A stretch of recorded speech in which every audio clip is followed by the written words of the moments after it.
It's a true honor and privilege to have Eruera Tarena here with us. I would call him one of my one of my brothers down in Aotearoa, really joining us in this conversation. Up until this point, we've mostly talked to Kanaka Maoli on our associations and relationships to KAPU, to what is sacred to us and sort of how that affects us and our outlooks today in our organizing, in our leadership, in our advocacy. And so it's a real honor and privilege to have Eruera, an incredible leader in Aotearoa, organizing so many efforts for his community and youth. He's CEO of his organization, really building capacity for Maori youth in leadership and creating economic futures for their place in Aina, Whenua, and so it's a real privilege to have you here, Eruera. Aloha mai kako. My name's Eruera Tarena. I come from the iwi, the tribe Ngaitahu, and so we are the southernmost tribe of Aotearoa. Our territory covers roughly 80% of the New Zealand South Island. My genealogy, so I come from 3 tribes, Ngaitahu, Ngāti Porou, and Te Whānau Apanui, and it's a real joy to grow up amongst my Ngaitahu people, to learn my Ngaitahu culture, traditions, and that's kind of, I suppose, in terms of my day job as well. I've been involved in what we would call iwi development, the development of our aina, of our community for about 25 years, I guess. But yeah, grown up in the tribe, lived in my tribal lands, and have been part of our tribal journey. Eru, if you can, in your development of the youth with the iwi, your efforts, maybe if you can just talk a little bit about the role of, in Olel Hawaii, we say kapu, things that are sacred. I believe is tapu a good translation for you guys, Eru? You guys use that word, and yeah, any thoughts just on that, how that relates to your working with your youth and for your aina and for your people? I view it, there's sort of 2 types of tapu, there's te ira tangata, the tapu of people, and, we have things where our head is sacred and we don't mess that with other parts of our body. So we always have those clashes when someone comes into our communities and sits on a table and we all freak out, because we're like, hey, like food is noa, and the body is tapu, and you don't mix the 2 together. I always get amazed how people can't figure that out. Like, I wouldn't go and put my ass where someone eats, but yeah, that's the kind of an example of te ira tangata and tapu. Tapu is about keeping our bodies safe, maintaining the mana of people. So we don't step over people, because that's tapu. We don't touch the heads of people we don't know, because their head is the most tapu part of a body. And in particular, spaces like our marae, places of gathering, in particular the areas associated with the dead, are extremely tapu. And we have lots of tikanga, of processes to go, well, when we walk into a graveyard, we are in the realm of the dead, so therefore there is an extreme tapu.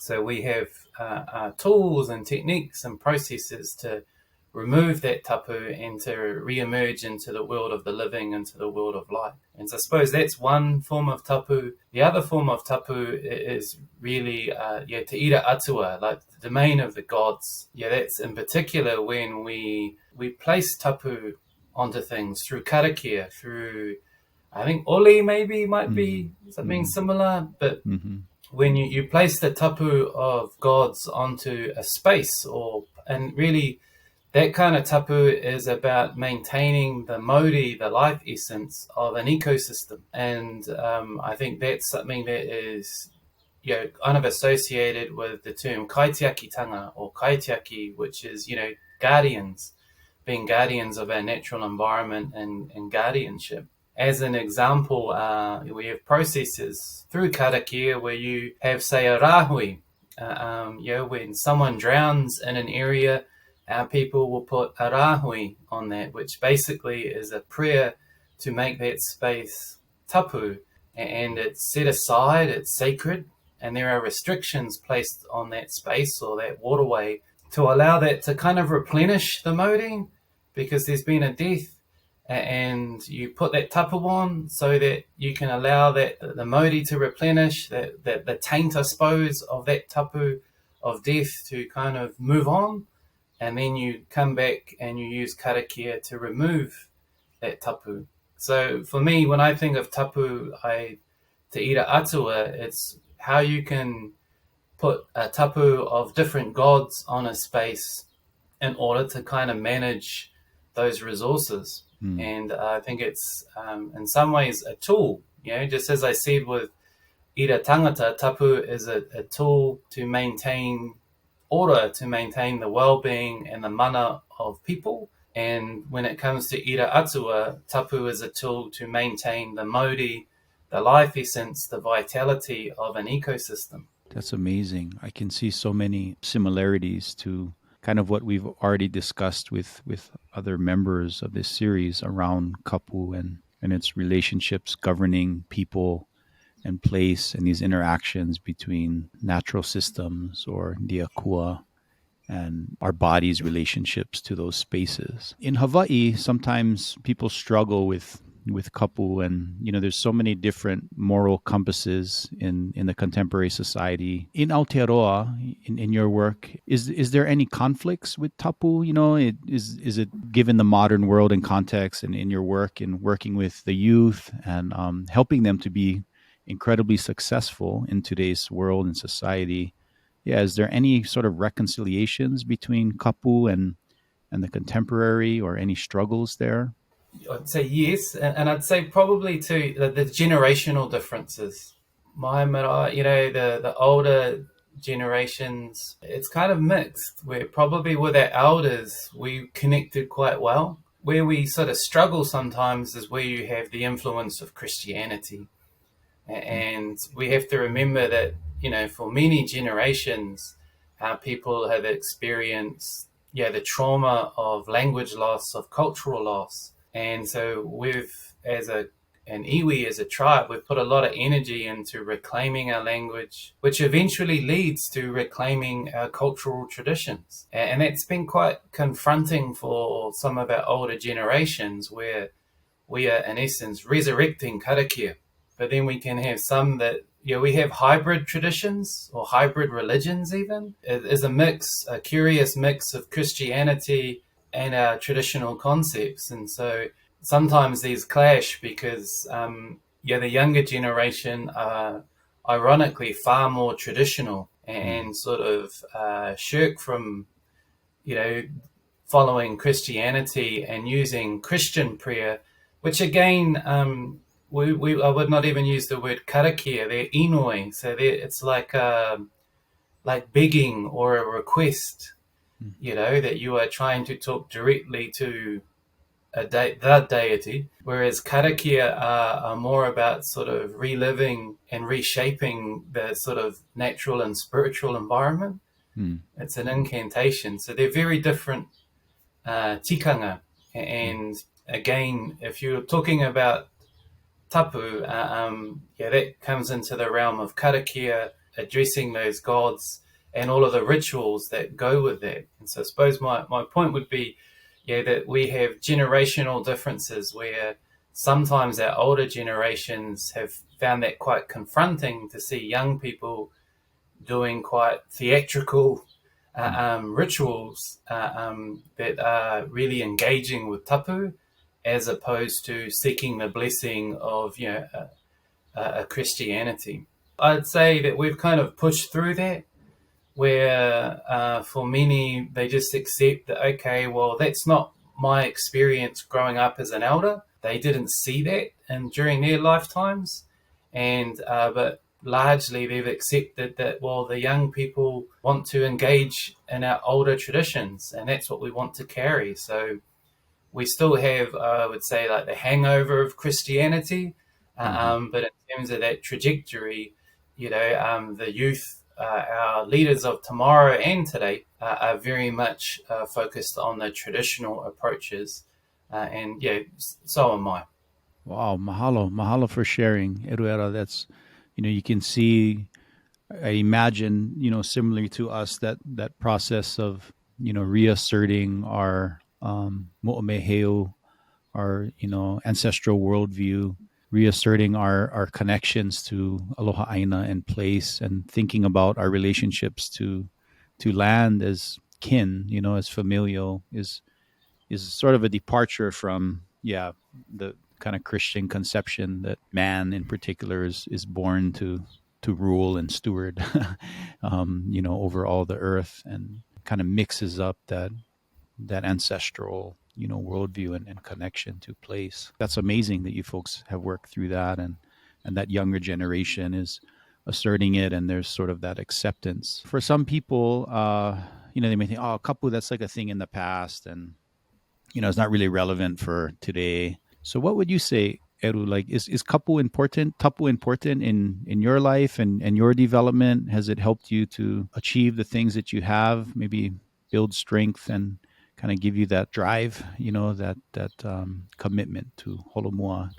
I think it's sort of like it's just one part of the mix that is that kupuna wisdom. It helps both orientate yourself to the past, to know who you are, where you come from. But when you're really solid in the past, it also helps you orientate yourself to the future. The tohunga that I know that know the most about the past are the most radical in their thinking around the future. And so I don't think it's like it gets you stuck in the past. I actually think it frees you to really think ahead. The more you understand about our traditional path, life ways, the more you understand who we are, what makes you you, and what connects you to the natural environment. And in particular, with our traditions, our worldview is shaped by whakapapa, by genealogy, so we know the genealogy of our family. We know the genealogy of the multiplicity of families in our community that makes up a hapu, a sub-tribe. We know the genealogies that connect us with other sub-tribes that make us this loose confederation we kind of call a tribe. But you can trace that genealogy back through to Papa Tuanuku, to Mother Earth. And through that, you can connect your genealogy to other atua. So you can connect to the natural environment, to ocean life, to forest life. But you can also connect to intangible things like the wind, and even concepts like knowledge has a genealogy. So I think through understanding that, you understand this sort of web of kinship, and it determines how you behave, that you, for lack of a better term, you don't be a dick, that you are connected to people, you have ties to people, and you have responsibilities to people. And so you should behave accordingly, that you have to think long term, because you are always going to be tied together. And the extension of that is also to the natural world. Our sacred places were in the land, not built on the land. And Ira Atua is about really like replenishing and revitalizing our landscape, our ecosystems. One of the most important steps we made really as a journey of a people was attaining a legal identity for our tribe. Through that, we've been able to really sort of formalize the relationship of tapu over the natural realm. And so, when people say it looks backwards, well, I'd say that, most of our contemporary laws are just stupid. The place where I grew up, we have a cockles, and your daily limit was 150 cockles. Now, that limit was based around the size of the container that most people use to go and gather cockles. So it had nothing to do with the health of that cockle bed. It had nothing to do with how many people were gathering every day. And so, me and my immediate family, we could gather 1,000 cockles a day pretty much. But again, it was just purely based around the size of the bucket you would carry. And to me, that's ridiculous, that you could literally deplenish that whole resource in a month if a whole bunch of families went down and raided it every day. And so just that process of, the local people, Ngāti Kuri, put a rāhui on that ecosystem, and we had a whole series of earthquakes in Kaikoura, and the actual seafloor was raised. So whole ecosystems were actually wiped out.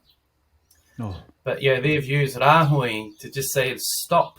And what's important is that it's not an informal thing, that is given weight in law, that ecosystem is now protected.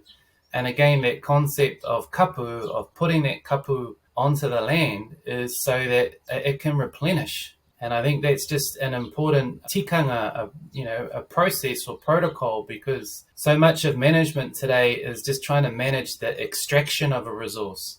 Mm-hmm. And that's often done really, really poorly, where we are just constantly degrading these resources. And I think kapu is a way in which we can actually just stop and give these ecosystems a chance to breathe, to recover. And again, when you think of that modi, it's about restoring the modi of an ecosystem. And we have other examples like within our own customary practices, which are again protected and enshrined in the law. When you go eeling, we have limits and customary take where only our people can gather the resource, but we have kaitiaki. So we know that when a certain type of eel comes down and it kind of barks, then well, that's the end of the season. So our traditional ways provide limitations around how we utilize resources, and also just provide clear limits to just go, okay, we've got enough now, stop, and Mm-hmm. allow this resource to look after itself and to replenish.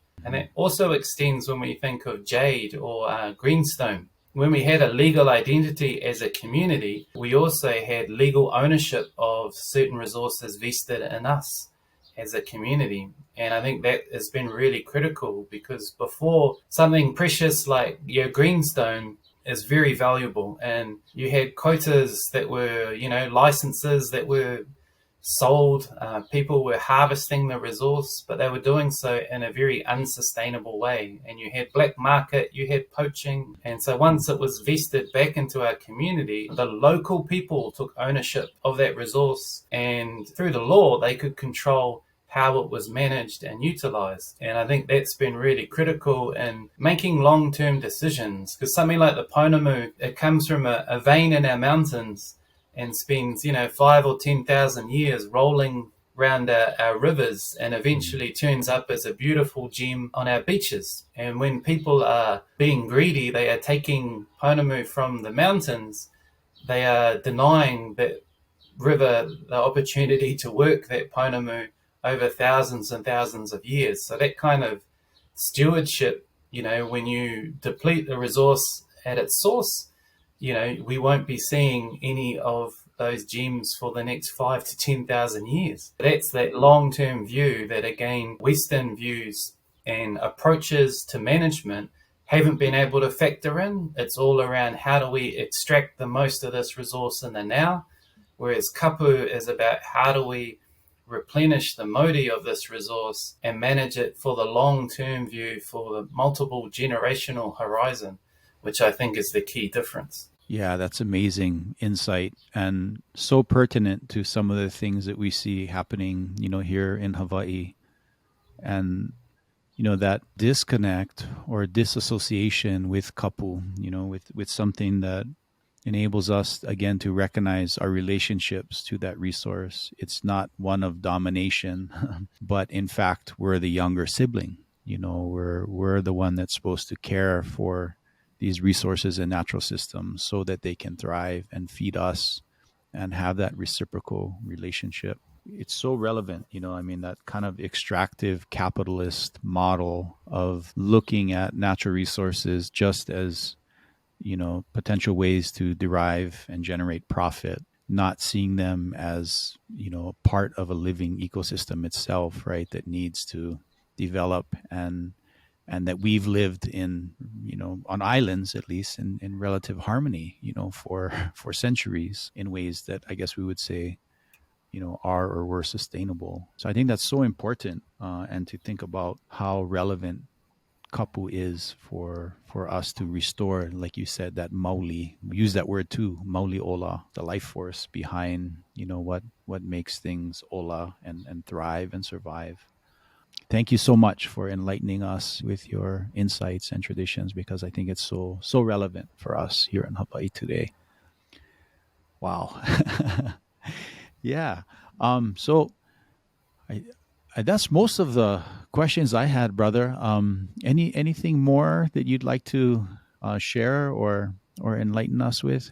So I think one of the things for us is over time, how do we grow our formal authority to exercise kapu so that it's not just policing our people, but policing everyone. Mm-hmm. And even in our own communities, our communities can be really staunch about policing those kapu, that if you break that, you do so at your own peril. And it's not so much about violence, but people are strong, are passionate. And I think there's an element of that's what kaitiaki takes, is to exercise that mana, Mm. where they have the mana over that kapu. Mm. And so I think that's just one thing, acknowledging for our Kanaka Oiwi cousins, that it's much more complex given, the United States complexities of federal and state Mm. governments. But that's something that I think, is really important, is how do we enshrine legal protection and a measure of policing of kapu, Mm. because again, ultimately, our people aren't the problem. Mm-hmm. But I always am firmly of the belief that our people are definitely the solution. Mm. Mm. Thank you, Eruera. It's really, really important, amazing work that you folks have done in Aotearoa that's leading, a lot of the world in this area. So we have a lot to learn. Yeah, well, thank you, brother.